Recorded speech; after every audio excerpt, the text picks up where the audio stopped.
If you've ever ordered a gantry crane online because the pictures looked clean and the specs promised a rock-solid lift, only to wrestle with wobble, hard-to-move wheels, or a height adjustment that feels like a gym workout, you know the frustration. I've spent a couple of weeks digging through forums, watching a few shop floor demos, and reading the handful of reviews that actually exist for this kind of gear before I even pulled the Vestil AHA21012 into my shop.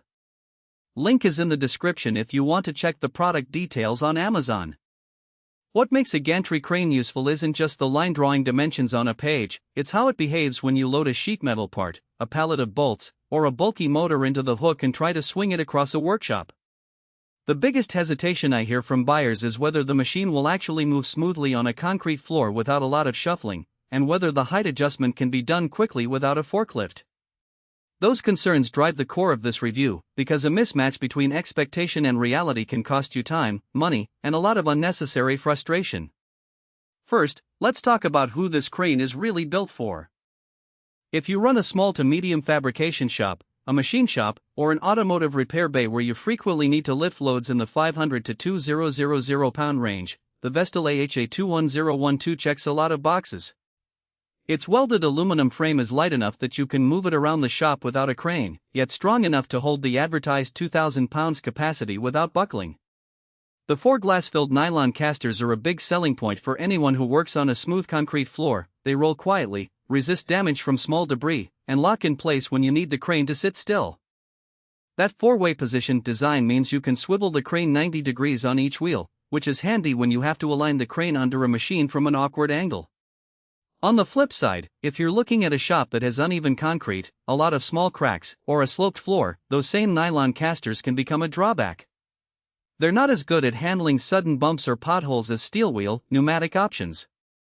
One buyer I spoke with mentioned that on a slightly textured floor the casters would sometimes catch, requiring a bit of extra force to get the crane moving again.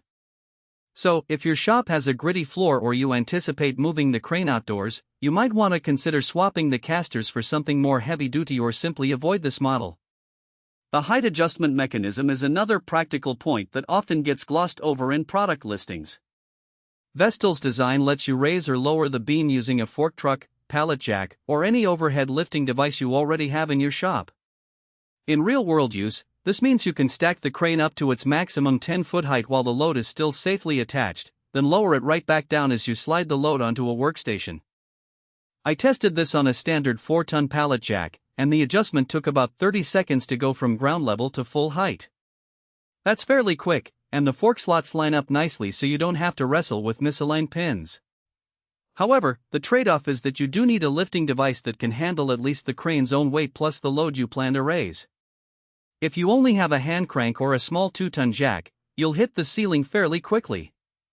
Now, about the actual lifting performance. In a shop environment, I rigged a 1,800-pound motor and a 2,300-pound steel plate to the hook to see how the crane handled near-capacity loads. The hook itself behaved as expected, no unexpected creaking, and the swivel on the hook didn't bind. The main beam stayed rigid, and even when the load swayed a little due to an uneven swing, the overall structure didn't flex. That tells you the aluminum construction, while lighter than steel, still meets the required safety standards, CMAA and ANSI. The biggest practical weakness I observed was the lack of an integrated overload indicator. If you're a shop that likes to push the limits or work with irregularly shaped loads, you'll have to rely on your own judgment or a separate load cell system. It isn't a deal breaker, but it's something to keep in mind if you're new to crane operations. Another point worth mentioning is the footprint. At 10 feet by 8 feet, the base occupies a decent amount of floor space.